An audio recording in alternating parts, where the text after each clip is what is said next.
Stephen. Andrew. Fancy spending another quiet night inside number 9? When don't I?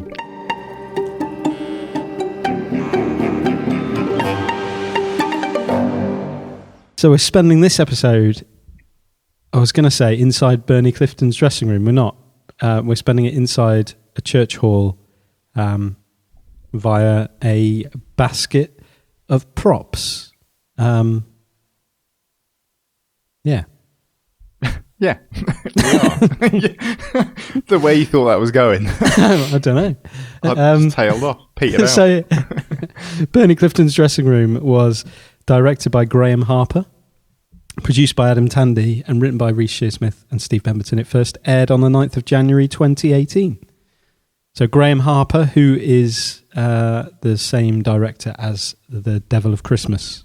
Oh, he's back with us. That's the only other one that he's done, which is quite interesting, I found.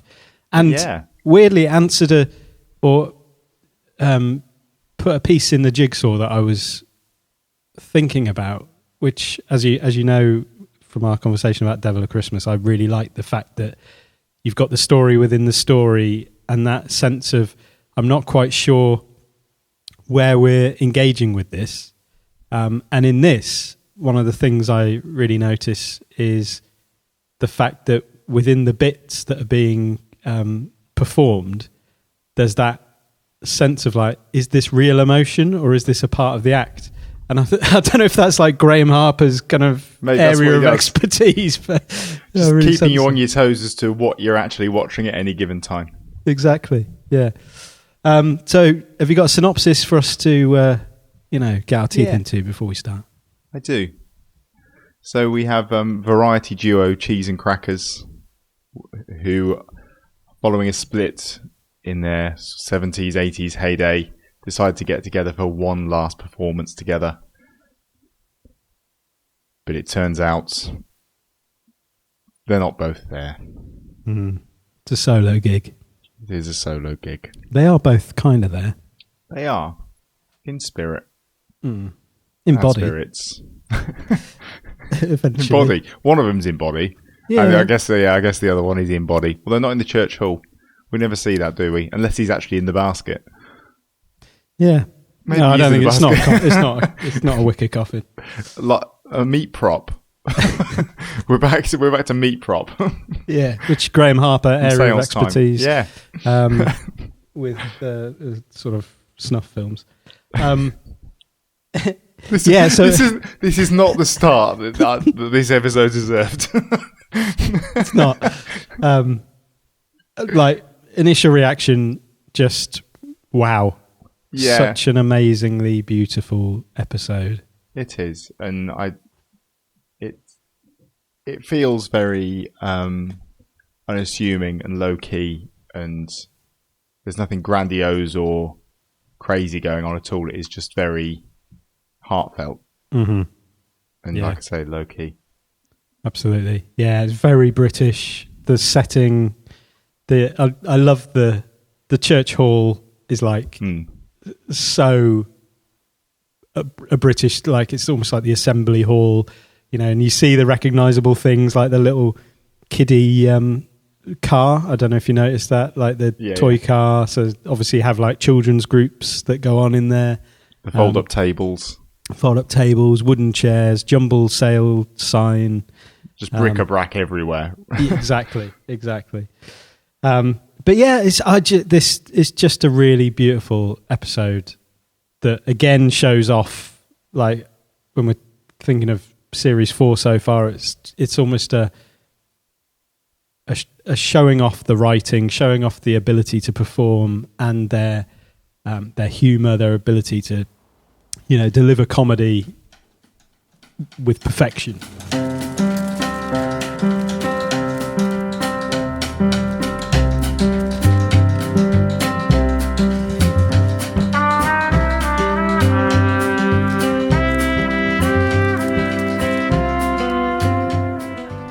I was doing some reading around like people's reactions, and there was I saw some things where people were like, it's such a trope twist, and I was like, is it? And they were talking about the fact that he's dead. So Len is dead, and this is his funeral. And I was like, I'm not sure that's the twist. Like, no, I don't think it is either.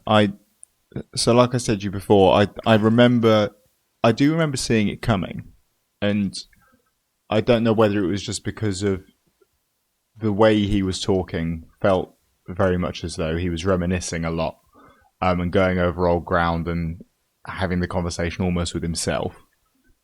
And part of me feels like I saw it because I've seen it before, but then I can't work out where I've seen it before. It feels like a very familiar thing. Yeah. But I don't know why. I don't honestly remember what I've watched where that has happened. But it does feel almost like a bit of a trope that it turns out that the guy he was talking to all along wasn't really there. And I guess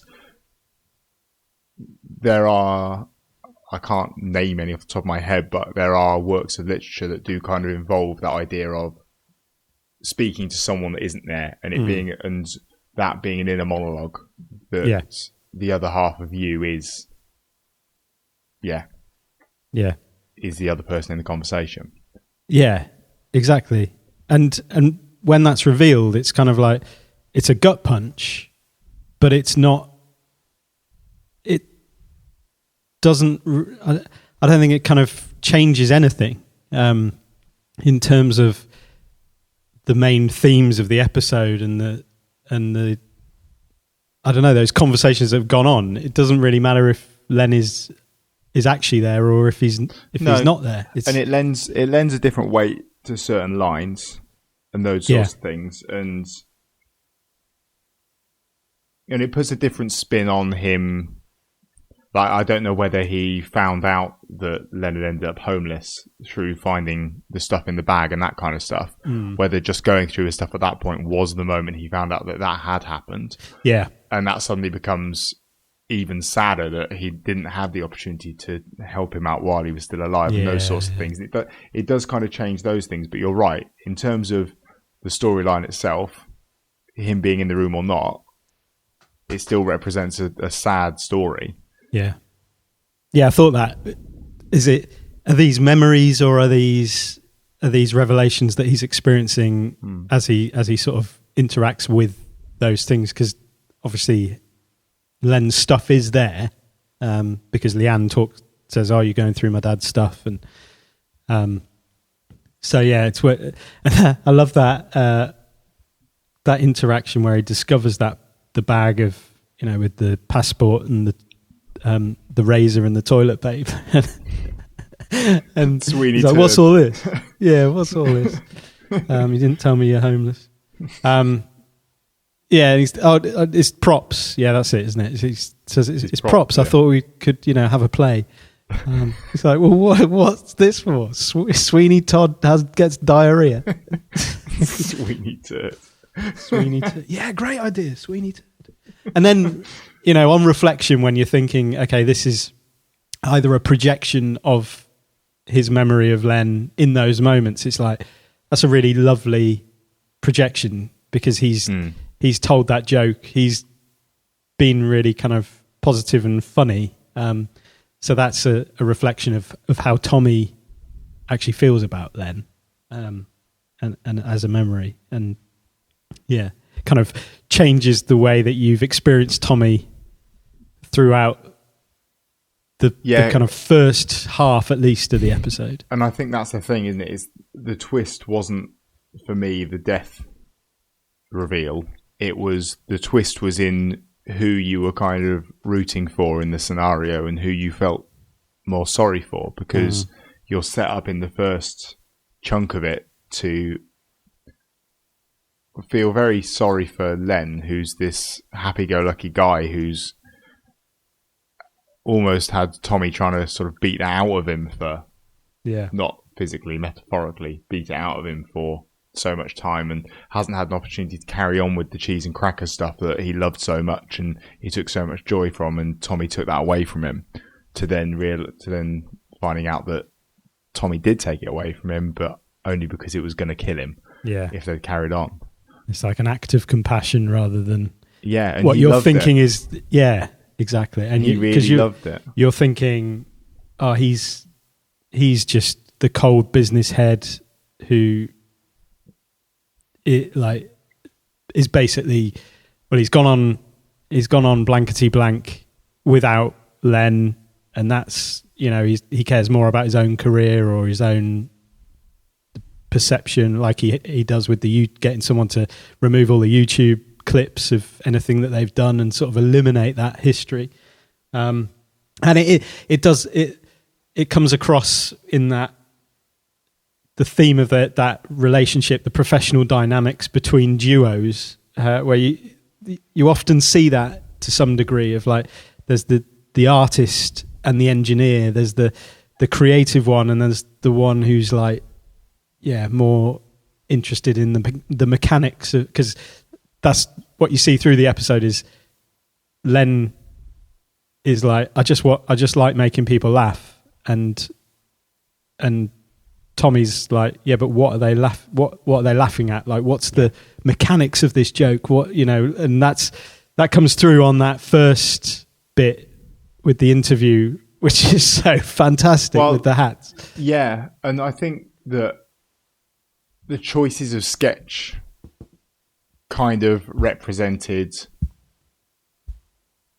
Tommy's kind of trip down memory lane, the different stages of him remembering stuff. And I think that very much that first half of the episode is him almost self-critiquing to some extent what he's become himself, because he's having that conversation with himself about what he's ended up doing, and about his cold business attitude and the way that he ended up being.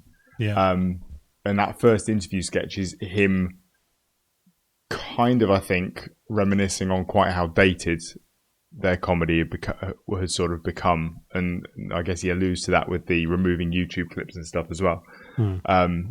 That it didn't really have a place the Tina Turner bit, isn't it? Which is a bit self-referential, because he does that in Psychoville. Yeah.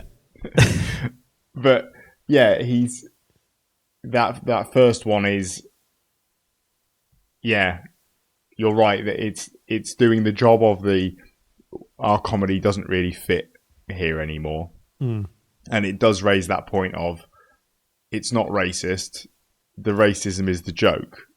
And so, well, what actually is the joke? Boom! It's a belter, that. Still works, doesn't it? You won't be able to do any of that ending. What do you mean? Can't do Chinese and Asian voices anymore. Why? Because, Len, it is what is known as racist. Oh, give over. That's the joke. What's the joke? What are you inviting people to laugh at exactly? Just a man doing all daft voices. We did it in our first series. We only had one series, remember? Yeah, but still, it's been on telly. Nobody complained. Well, things have changed. That was then. All right. What about goodness gracious me? They were all Asian, Len. It's like Jackie Mason telling Jew jokes or Richard Pryor doing black material. You're only allowed to take the piss out of your own tribe. I don't think you should be calling them a tribe, Tommy. That is racialist. Look, we can't do this sketch, all right? So, can we not do Ching Chong Chinaman? No. No, Len. No, definitely not. That's out as well. But yeah, Steve was amazing at that. Yeah, so quick. It's The just hats and the incredible, voices. incredible. Like flipping between them, it's just incredible. Yeah. So I mean, that is that's one of the big themes through the entire episode, is that sense of like being just slightly out of touch with modern day and being stuck in the the 70s, the 60s. I mean, he talks about coming at the arse end of variety. And so, yeah, and then that's is it Len who says about people love remembering the 70s, and I think there's a lot of kind of nods to the kind of nostalgia of the modern day, everything looking back and trying to go back to how things were. Yeah, but I think he's also making a point there of the fact that this is an entire episode of Tommy thinking about the 70s. Yeah.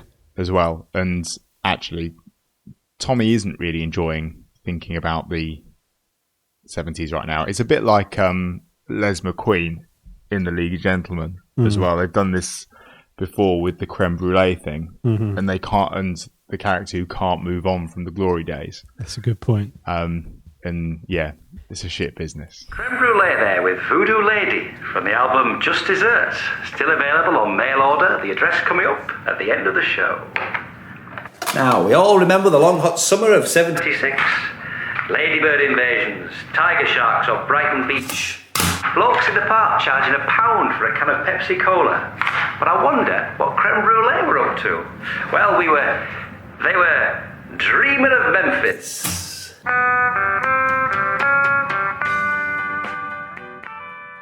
And I suppose he's like practicing this eulogy where he hasn't seen Len for 30 years. So he is very much just exploring 30 years or more ago and remembering all of that. And it doesn't feel... They like create that atmosphere perfectly of... This does feel out of touch. Like the jokes... It's funny, and that's where it's just genius, because it's like, it's funny. Brown Bottles is genius. Yeah. And I like the vaudeville music they use for it is very much like, this is from another time. Even that music was old music for when they were doing it. It's and the fact that Len's got this idea in his head that Britain's Got Talent now these days would Variety's back, but then even then that's just a projection of what Tommy thinks Len would say. I guess those sorts of things are the sorts of things Len would be coming out with now if he was still alive. He would be insisting that they give Britain's Got Talent a go because they're all about the variety shows now.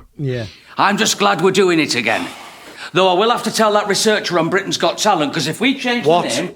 Oh, it's nothing. I just put in an application for... For Britain's Got Talent? Yeah.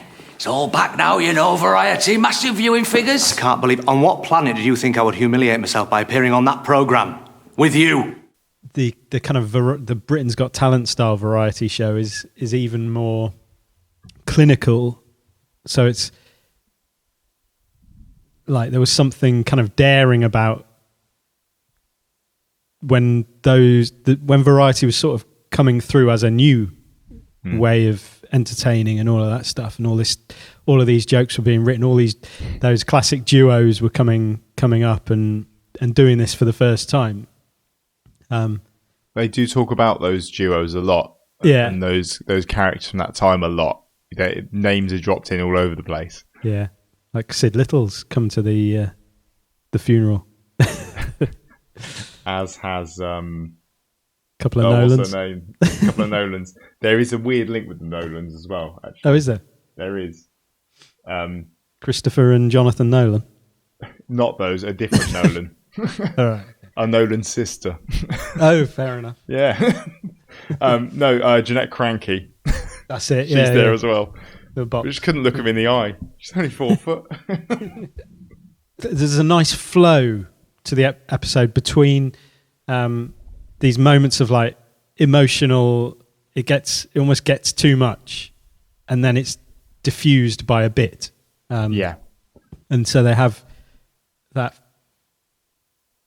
The first one, so the Office sketch comes when Tommy's really, and I was trying to work out, I wonder if he's almost going through the stages of grief at each point in some way. It does feel like that. It does feel like each of the sketches that they do does seem to be representing some part of a journey through.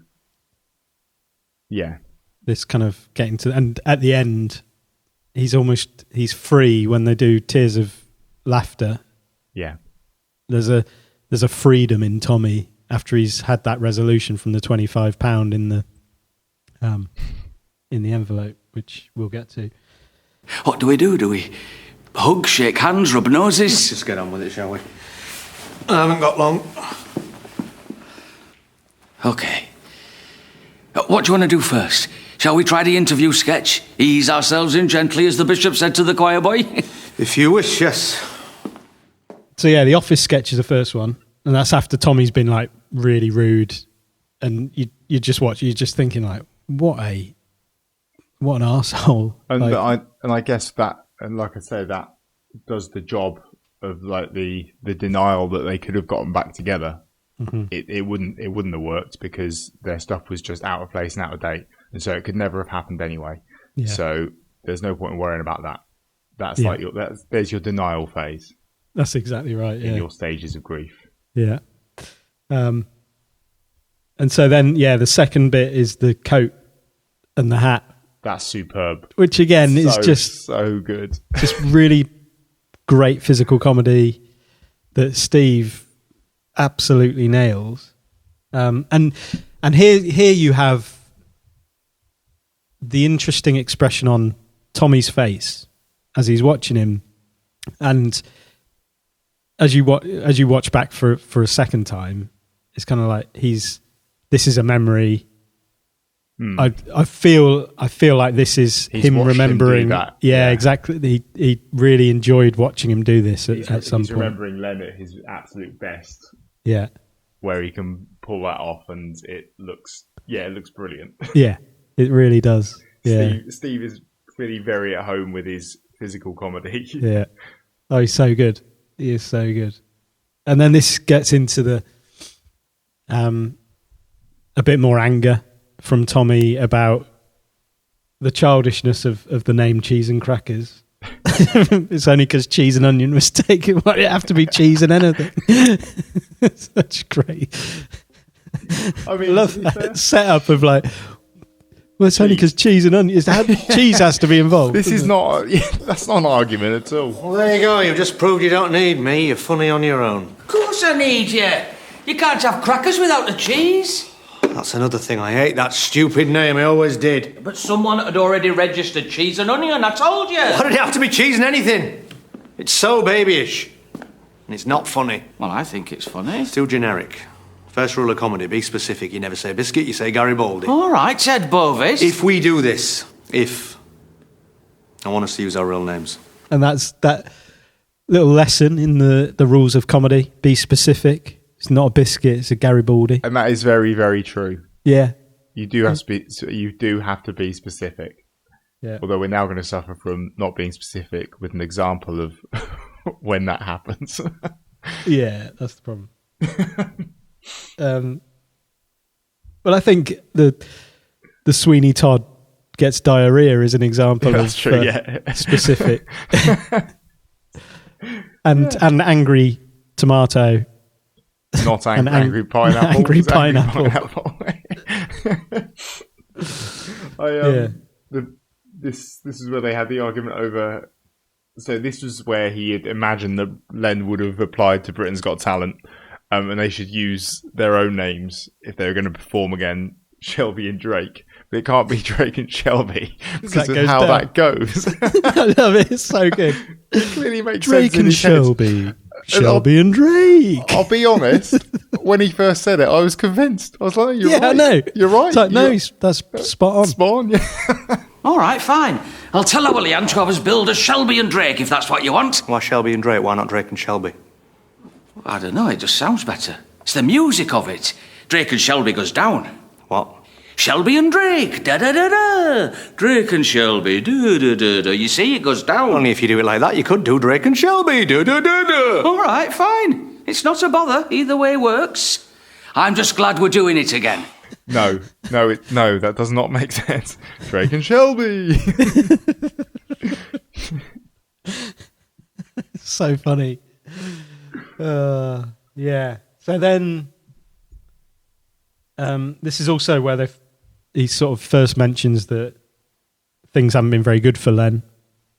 That Leanne's been in touch with Tommy just to say things haven't been great. And then Len's kind of probing, like, what did she say? What did she say? And then that again reaches that climax point where they do another bit. So they do the ventriloquist. And that was the first point that Bernie Clifton's dressing room is brought up, isn't it? It might well be. Oh, that's it. Yeah, that's just like before the coat and the hat bit. Yeah. And it's very awkward. And we don't really know what's hanging over that.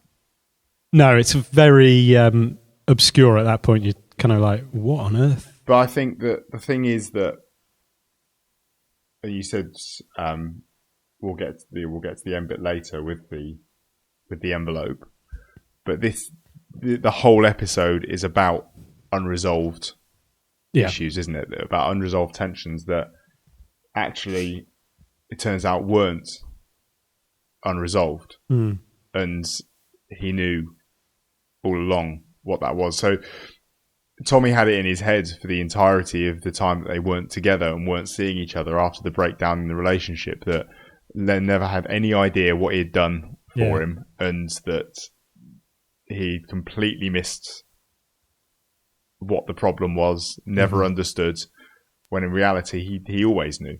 Yeah. So he knew he'd messed up. Yeah, and it puts this weird spin on the conversation that Tommy's had with himself for the entirety of this, because actually it didn't really represent Len. He wasn't speaking to the Len that he thought existed. He was speaking to a Len that didn't give a shit, didn't realise any of it, and still owed him 25 quid for what happened in Bernie Clifton's dressing room. When in reality, that wasn't Len, and that makes it sadder. Yeah. That's a really good, and that increases the resolution at the end when they do sing that song, and there's a completeness there and a freedom that is like, no, that is Len having given you the 25 quid. Yeah, it's lovely. So why have you come then? How could I not? Plus you still owe me 25 quid. What for? Bernie Clifton's dressing room. The ventriloquist sketch is a bit weird, because I don't know whether, because he finds the photo in the bag where they were performing it, doesn't he? He finds that photo of him and Len together where Len is dressed up as the punk ventriloquist doll. Yeah. And so I don't know whether this was just a particularly happy memory he had with this sketch, and this was just one that he associated with that moment of them together being a happy pair.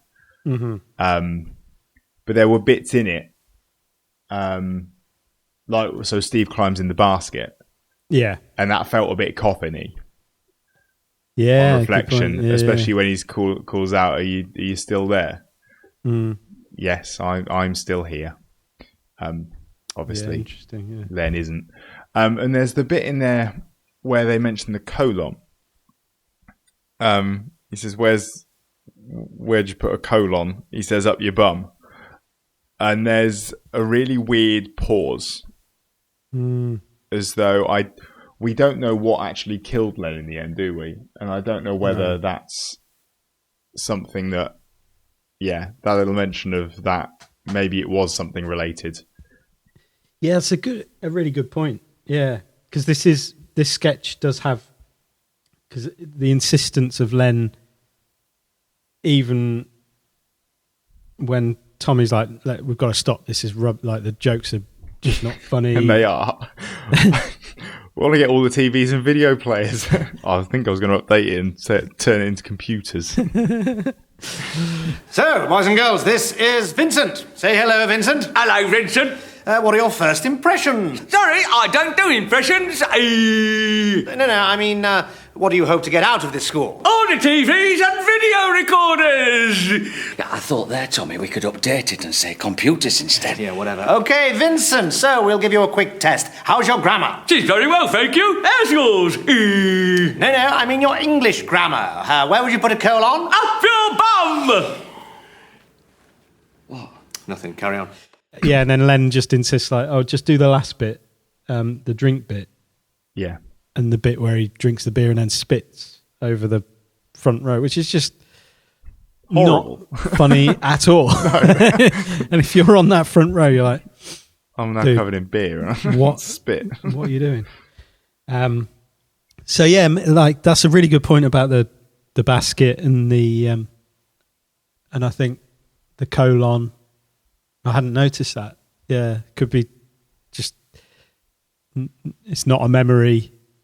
It's not him picking up on anything in particular, other than linking all of these pieces together. Maybe so.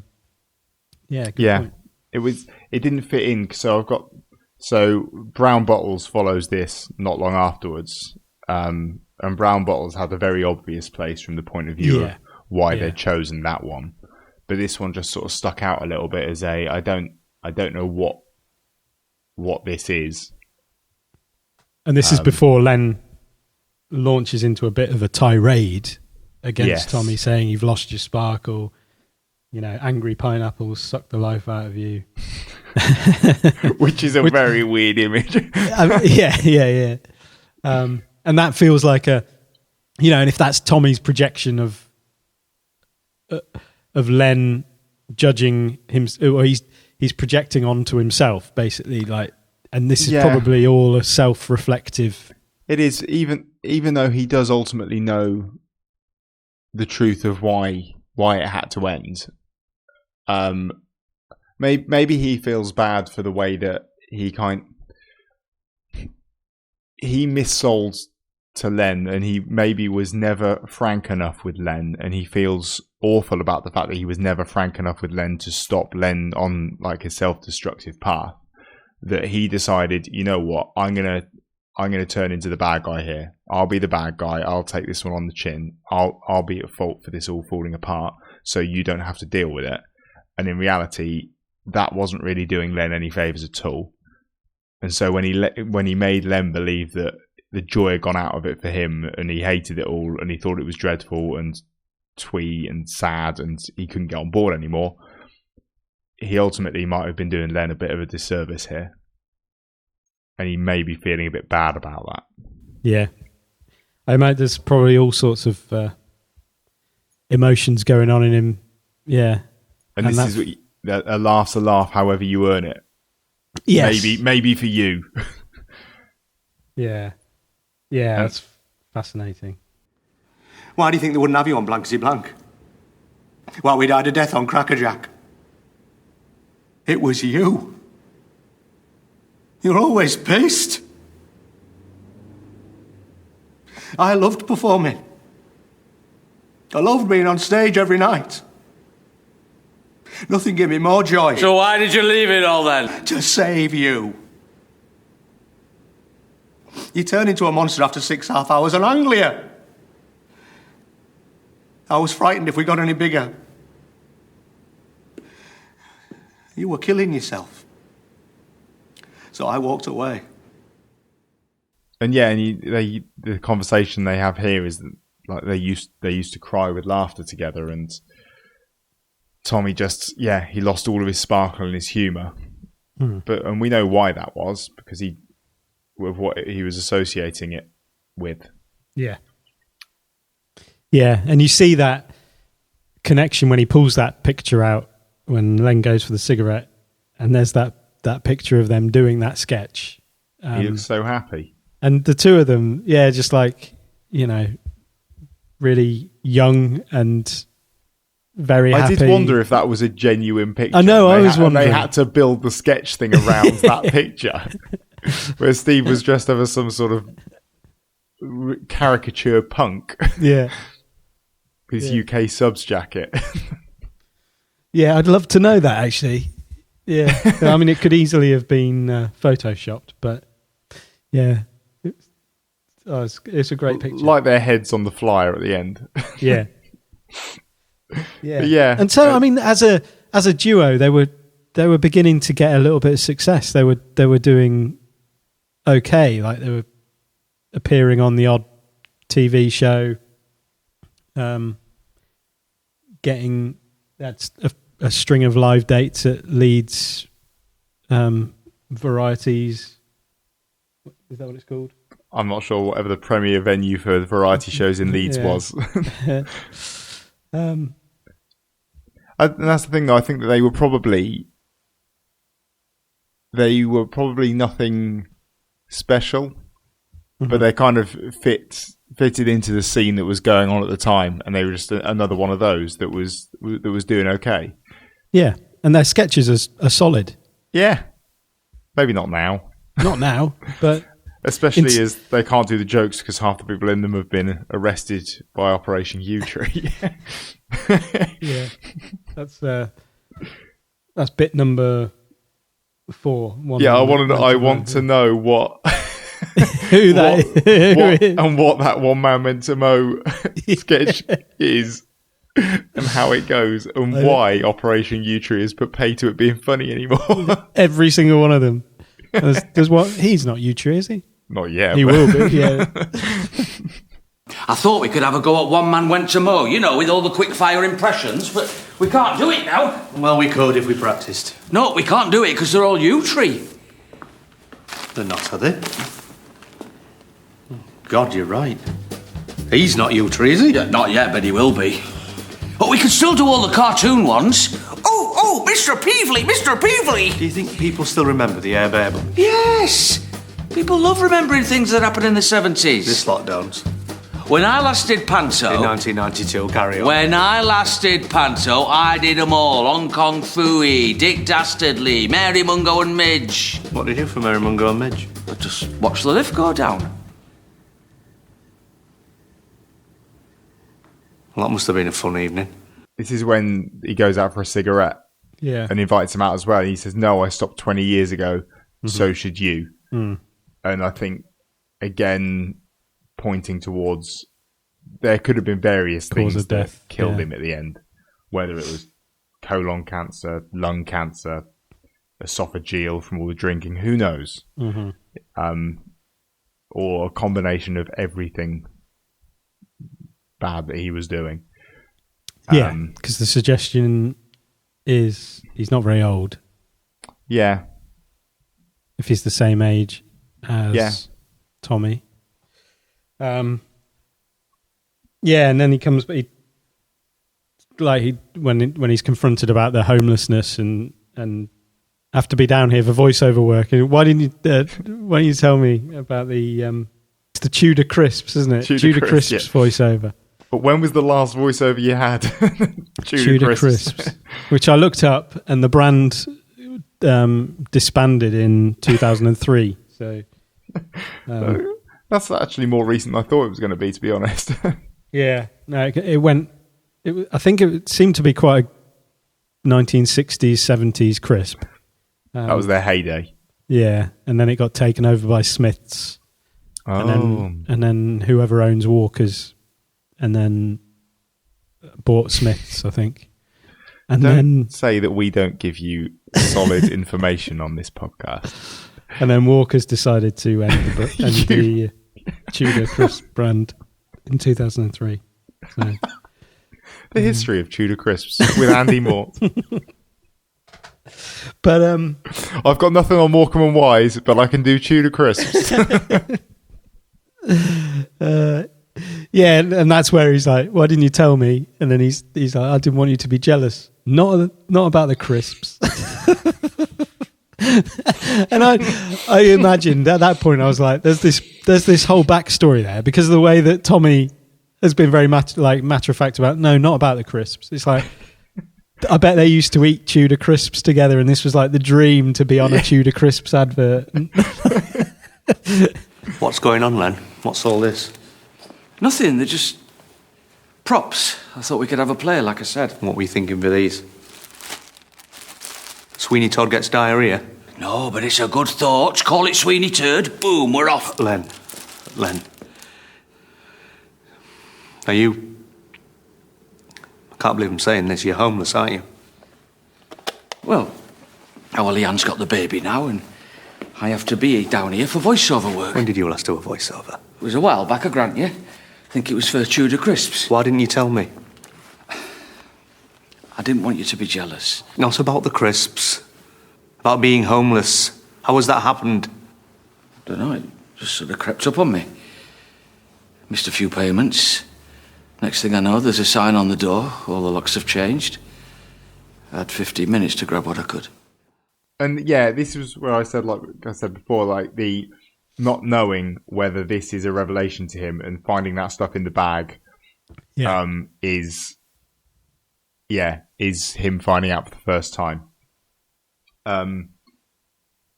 and almost blaming himself, and this sense of he didn't know in time to help. Yeah.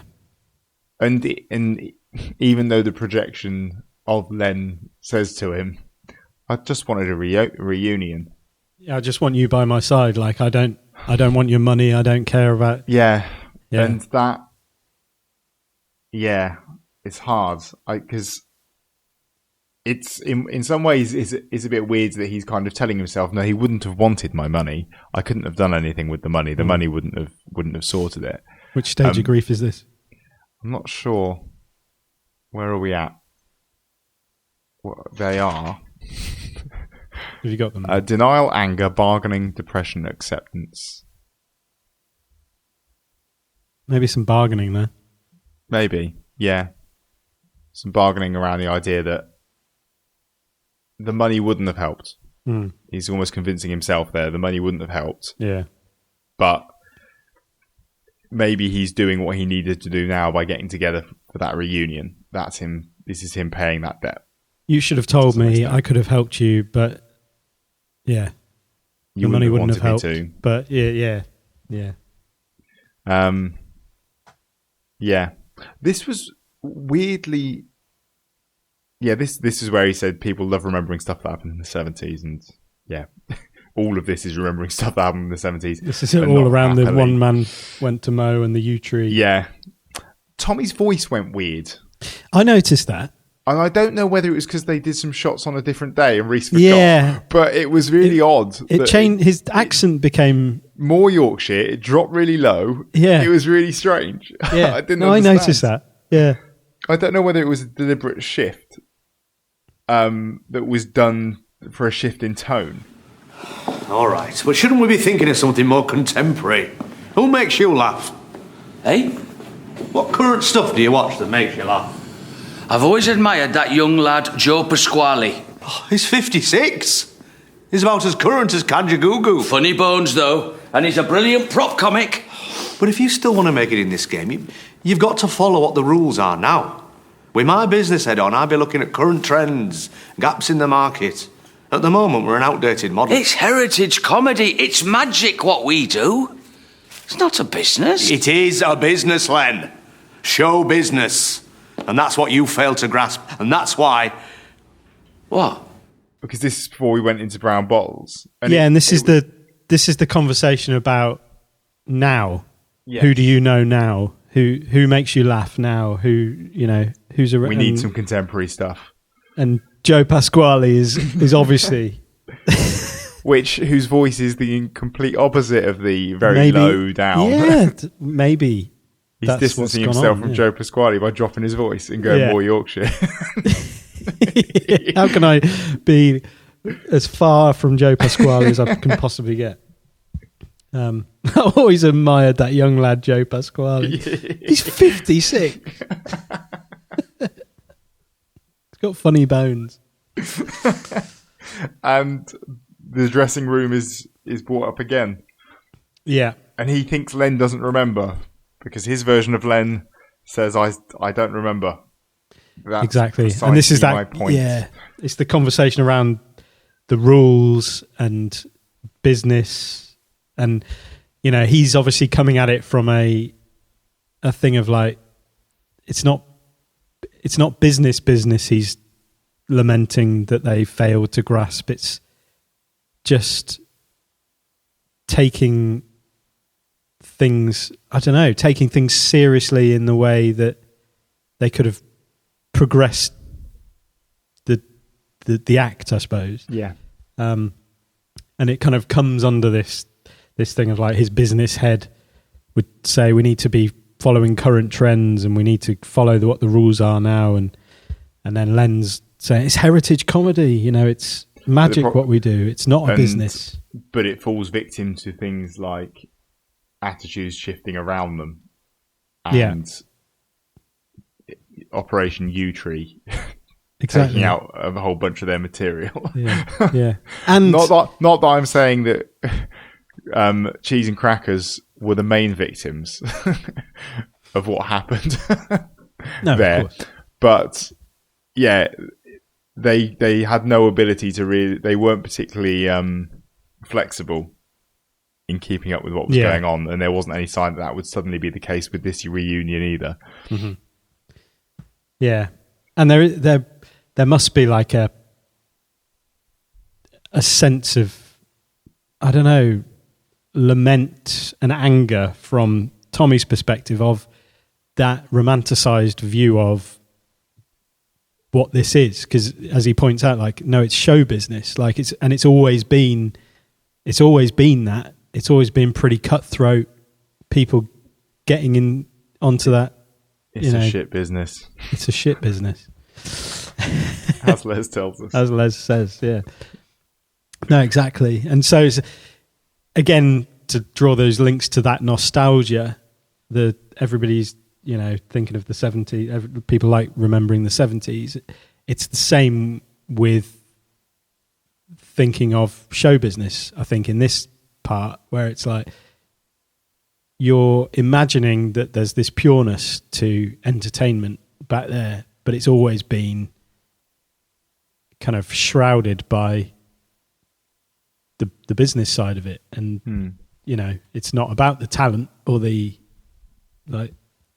pureness, the purity of the actual act. It's at the end of the day, money talks. Well, and I think that also we do see, looking back, there wasn't really quite that scrutiny of people like Morecambe and Wise when they were doing their thing on the screen, and everyone kind of took them at face value.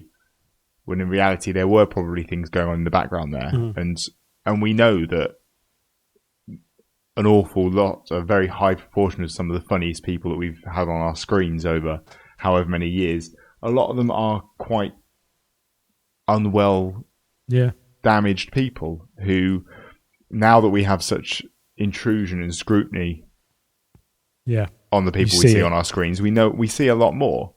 But Morecambe and Wise, I believe, had their differences on a very regular basis, but that's not what the public saw as a whole, because the business side of things kept that to one side. Out we come onto the stage every night or onto our TV show, and that's the Morecambe and Wise that everyone remembers. And to some extent, we don't know, but I don't know whether Tommy did do a bit of legacy protection here by stopping it before Len got to the point where he was a mess every night on stage, and no one ever wanted to see or hear from Cheese and Crackers ever again, because all it would be associated with Len's breakdown into drinking. And Tommy cut it off before it got to that stage, and there is a fond recollection. With the fact he was invited onto Blankety Blank and Len wasn't, and whatever happened on what's the other one? Crackerjack. He says they died a death on Crackerjack. So there's those two examples of probably warning signs to him that okay, we need to pull the plug on this. And I guess the sad thing is probably that, as you mentioned before, like maybe the guilt of having not confronted it. If he didn't, and giving it a second chance and saying, right, we need to get you sorted out so that we can make this work. But yeah, I mean, you get the impression that he didn't do that, and he just distanced himself, made him the bad guy, as you said, and that was that. And this is where we reach our peak with the whole drinking stuff with brown bottles, which I think is genius. It's so good. The props are so simple, but it's so genius.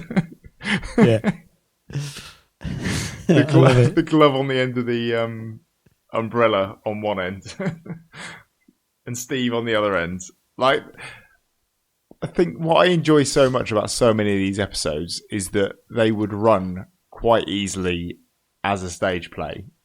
So many of them could be done because they're all done in this one room, and a lot of them run in almost pretty much in real time. That you could sit in a theatre and watch them, and that kind of adds an extra thing to this, where yeah, I can imagine that being pulled off, as it probably was on camera, with them just messing around with it. Yeah, exactly. And Yeah. it's, I think the other side of this is if you take the storyline out of it, this is Steve and Reese having a lot of fun. Yeah. Yeah, and I wonder if there's like biographical elements to any of this episode with the two of them as well, because especially when you see those pictures and things, and it is like, now these guys have been together for years and years creating stuff, obviously creating Inside Number 9, it's just the two of them.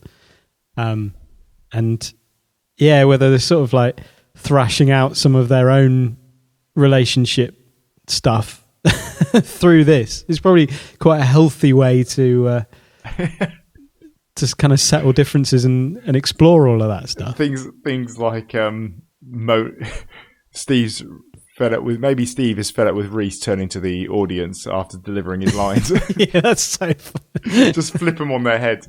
Yeah. And Reese's heavy drinking is really destroying them as a duo. Yeah, yeah. And this is the moment that really made me think about the layers that I was talking about at the start with Graham Harper as the director. Like Tommy's anger when he's like, "You're not supposed to drink them." Is that part of the act, or is that? I think it is and it isn't. I think it's both layers, isn't it? It is, yeah. I think it's something that he used to say in the act, but has taken on new meaning because that, like I said about the sketch choices, this was the one which really led to the confrontation about the drinking. Because, yeah, this is Len doing his drinking, and his drinking was being enabled by their stage show. Yeah. And again, we may have some guilt there that he's complicit. Yeah, because he talks about the fact that I drank 7 bottles of beer in 3 minutes, and how many nights did you do? And it's like, well, he had to do that as a part of your show, the act. Yeah, the thing that made you gave you the opportunity to do the thing you loved. So yeah, there's probably some weird guilty feelings. But he wasn't supposed to drink them. But you're not supposed to drink them. Yeah. He didn't need to drink them, to be fair. He doesn't. No, exactly. And they could have just been brown bottles of water. Where they didn't have to be brand new beers every night. It'd be expensive now. It would, yeah. Yeah. Kiss a kiss! There'll be no more bottles. And no more wall. Hey, takes it out of you, that one. It's funny, though. So you don't remember Bernie Clifton's dressing room? No, I don't. Why'd you have to keep bringing that up?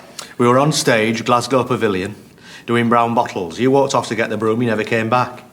You left me standing there, humiliated, vamping for 10 minutes, while the audience started slow hand clapping, people shouting, "Where's the funny one?" I walked off to find you in Bernie Clifton's dressing room, lying on the floor, choking in your own vomit. Probably because I just necked 7 bottles of beer in 3 minutes. Yeah, and how many times a week did you do that? I can't remember. Of course you can't remember. I'm surprised you remember anything from 83 to 87, the amount you drank. What are you saying? You nearly died, Len. As an act, when you think about it's quite ahead of its time in some ways. It's quite meta in terms of like they show the inner workings of it, don't they? Like with everything falling down and Whereas, seeing the umbrella sat there. Exactly. Whereas like you probably when these sorts of acts first came into being, it was like we can't reveal, like magicians, we can't reveal how we're doing it. We've just got to give this illusion of that actually my legs are splitting all of that. I guess it's all that way. It's a bit Tommy Cooper-esque with his magic tricks, which I think the amazing thing about Tommy Cooper was his ability to make it look as though that he was showing you what was going on when in reality he wasn't. And he's another one that I think there's some, because he wasn't a well man. He wasn't at all. He was. I think he was. He had issues with alcohol. I think. Yeah, I think he did. Yeah, and he literally died on stage, didn't he? Yeah. He did. As Scroobius Pip tells us. Yeah, in the story. I was thinking about Scroobius Pip earlier. Were you? Yeah. I was in my head, I was like naming bands. I was like, just a band. Just a band. For some reason, I don't know why. Just a variety act. Morecambe and Wise. Radiohead, just a band. No, but they're a bit better than just a band. Tangent. So, where are we? Yeah. Yeah, Brown Bottles finishes and he's straight back into the Bernie Clifton's dressing room. He smashed him over the head, hasn't he, with the bottle. He's lying on the floor. And I guess that this was, not only does this exemplify the drinking problem stuff, this was the sketch that really highlighted the problem. Yeah. And he brings up the memory of Steve disappearing off stage to go and get the broom and then not coming back and just leaving him on stage. Yeah. And there's like a personally traumatic experience for Tommy at this point which is speaking to his insecurities about being the not funny one, essentially. The straight man of the two, not necessarily out of choice, but out of necessity, because I guess he probably overthought all the laughs. And then Len took a lot more of he had a more slapstick approach and was just like, you know what, whatever makes them laugh, I'll make stupid faces. Yeah, as you see in that first interview one where he does, and he steals his laughs as well. Like the Tommy's moments where he says something funny, Len turns around and pulls a stupid face, and everybody then the laugh. It almost like attaches. Yeah. Okay, we found Len funny, even though it was Tommy being funny. Yeah. And it's and if this was the point when he decided enough is enough, because if we do that too many times, we'll become the Axl Rose and Guns N' Roses of the variety circuit, and no one will book us because they think we're not going to turn up, or we will turn up drunk, or we will turn up late, and that's not something that we want to go down. Although it went on for 4 years, 83 to 87, and I guess then it becomes a case of spending 4 years trying to mitigate that, and maybe cutting things out of sets, and maybe removing opportunities for Steve to wander off, Len to wander off and not come back again. Need to use character names, not otherwise it all gets very messy. Steve, come back. Yeah, and so this is where we discover the £25. We discover what Bernie Clifton's dressing room brought, which was Len was found in that dressing room, and Bernie Clifton had to destroy the ostrich. You're an alcoholic. And Bernie Clifton's dressing room was the last straw. He had to destroy that ostrich, you know. No, he did. He did! 25 quid I had to give him, which I never saw back. Well, it's very stressful going out on stage every night, making people laugh. You don't need to tell me that. How would you know, Thomas? I was the one on the front foot driving it. You just stood there like a fucking pillar box. Oh, and that's why you were drunk for 10 years, is it? Oh, don't exaggerate. You said I killed cheese and crackers. Because I was miserable. Apparently, in Celebrity Big Brother 2014, BB. Yep. BB14. BB14. There was a conversation about, it was with one of the Nolan sisters who was in there, and she revealed that 25 years ago, £25 went missing from Frank Carson's dressing room, and her husband was blamed for it. So there was a whole story about £25 missing from Frank Carson's dressing room, which there has to be something going on there with the thought process. Yeah. £25 in Bernie Clifton's. Yeah, and the Nolan link. And the Nolans. Anything about an ostrich? Nothing about an ostrich, but I guess that was Bernie Clifton's thing, wasn't it? Was it? That was Rod Hull. No, it was an emu. Sorry, am I interrupting? No. Just going through my speech. Hard to find the right words. I'm sure you'll be fine. Oh, have you been looking through my dad's stuff? Yeah. Yeah, brought back a lot of memories. He was a funny man. He was. Are there many people here? Quite a few, yeah. Sid Little, a couple of Nolans. Brought you the order of service. Oh, thanks. You'll be on after Jeanette Cranky, so if you just give him a moment to move a box. My dad wanted it to be a celebration. One last gig to an invited audience. As long as they don't expect me to be funny. Oh, no, I don't think anyone's expecting that. Thanks for doing it, though. I know you and my dad had unresolved business. We did. But, it's too late now. Like I said earlier, just imagine he's here with you. In the room. Like, this reminded me of the moment in 12 Days of Christine where, like, Leanne apologises for interrupting. You have a look around and you realise Len's gone. And then it's like, oh, I know what this is. Yeah. It's that. Oh, yeah. Yeah. And I think, as you alluded to earlier, it's that sense of, I know what this is, and I think I've always known what this is, but not at a conscious level. I think they managed to deliver it all at that level where it's like, it doesn't feel like it's where, to me, it doesn't feel like a twist, because it's like, yeah, of course. Like, it feels. I think that even if you don't spot it earlier, that it feels like a natural thing for it to have been.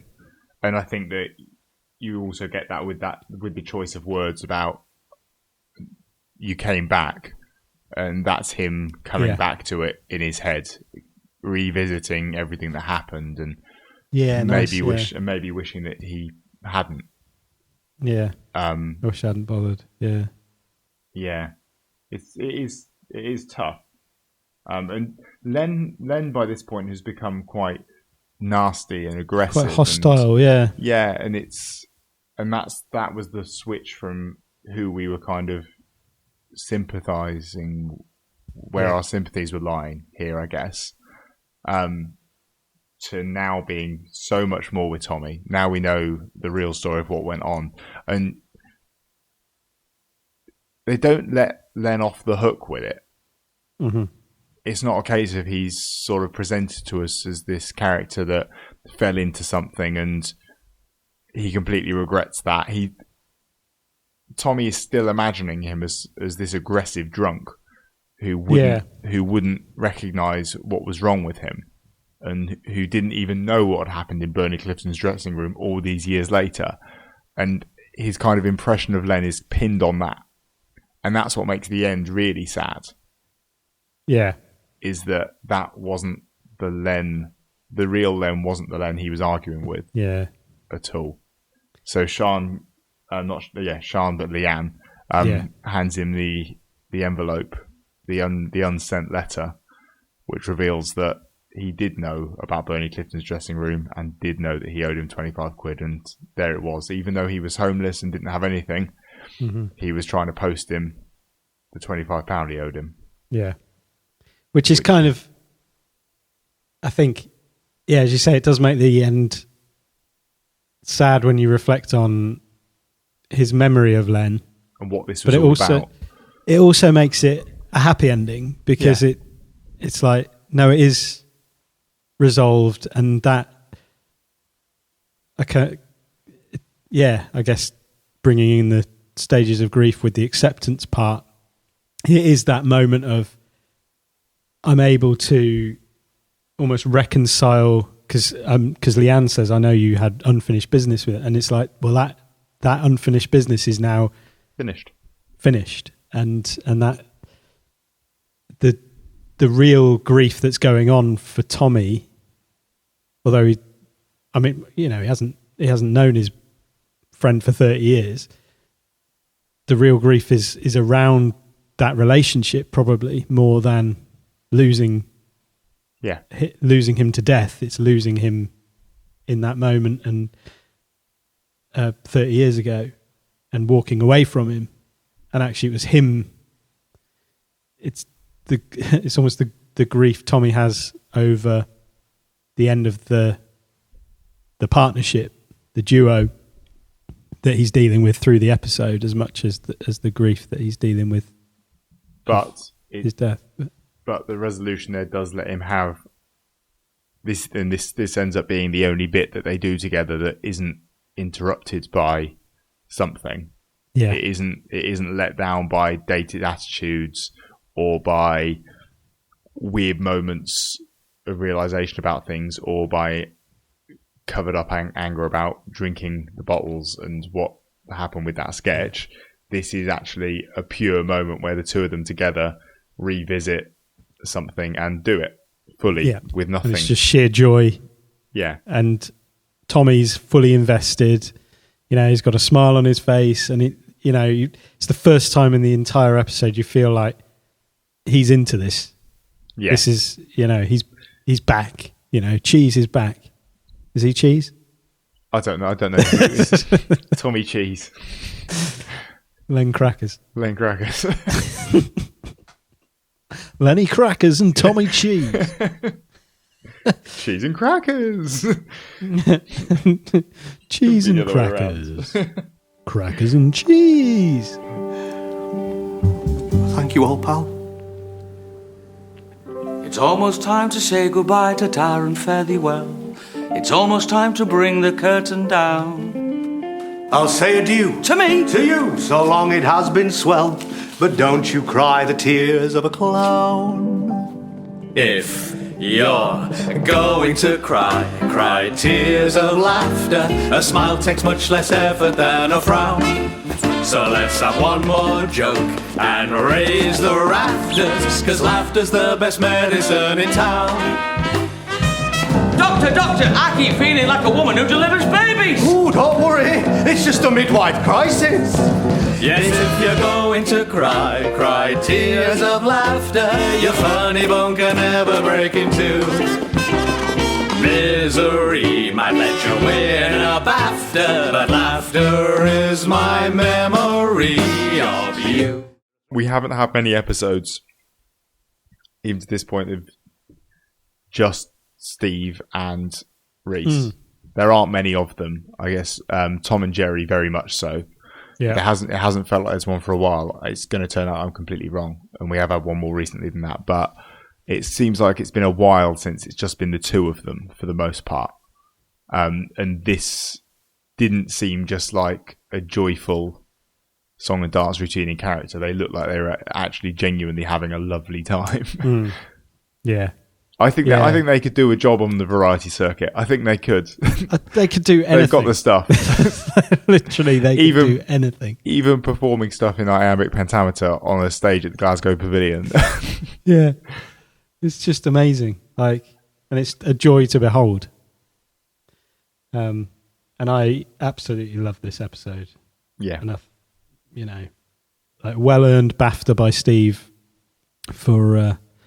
What was it? Best male performer, or I think so. BAFTA for the best male comedy performance. Yeah, I think that's what it was. So yeah, it definitely well earned because it is superb. Yeah. Again, his range is outrageous. Reese's as well, but yeah. Yeah, I think I do feel a bit sorry for Reese. I think he probably just gets a little bit overshadowed every so often. This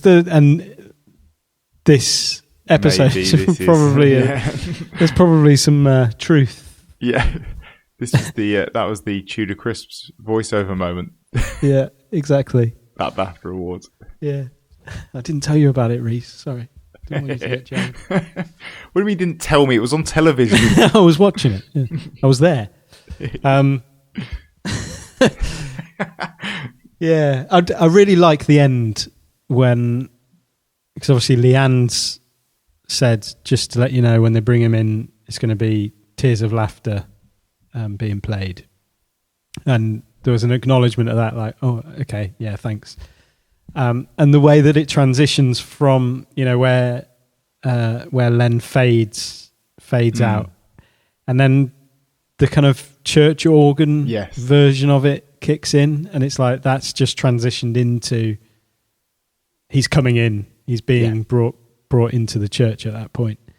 And I thought it's just a really lovely touch. And They do think about the credits music. Yeah. I think there sometimes you get smacked around the face with something to bring you out of it. But Yes. that was more of a poignant. Very poignant. Yeah. So beautiful episode. Tis. Series 4 is off to a flyer. It is. Don't know why we would expect anything else, No, but it is. So if you've got any thoughts on Bernie Clifton's dressing room, we would love to hear from you. Do email us at quietnightinsideKnow9@gmail.com or get in touch via Twitter at AQNIN9. And please do leave reviews and ratings if they're good on Apple Podcasts or wherever you're listening to this. You basically, can't do that to people. well, I'm not interested if you've got bad things. Come on, it takes ages of each week. I can't deal with discouragement. If you don't like it, don't listen. I mean, it's fair, really. That is fair. Cheers, Don't man. tell me about it. Just don't listen. Just don't listen. Because basically we just make this because we love the show. Yeah. That's all. Yeah, great. Have you got any final thoughts you want to add? Nothing that you haven't said already. Laughter is my memory of you. Do you know, Tommy, I've spent the last 4 years looking for my mother-in-law's killer, but no one will do it. Yes, laughter is my memory of you. Lovely to speak to you. Oh, I thought you were talking to the listenership. I am. You are. You weren't talking to them. I am. I guess you are. Yeah, okay. Have a lovely week. It's really nice to speak to you. Speak to you again soon. Is this me now or still them? I don't. You can. Do I count? Yeah. Everyone. Okay. No, I like speaking to you, Steve, and I like speaking to you, listener. Good. I'm glad we cleared that up. Goodbye. Bye-bye.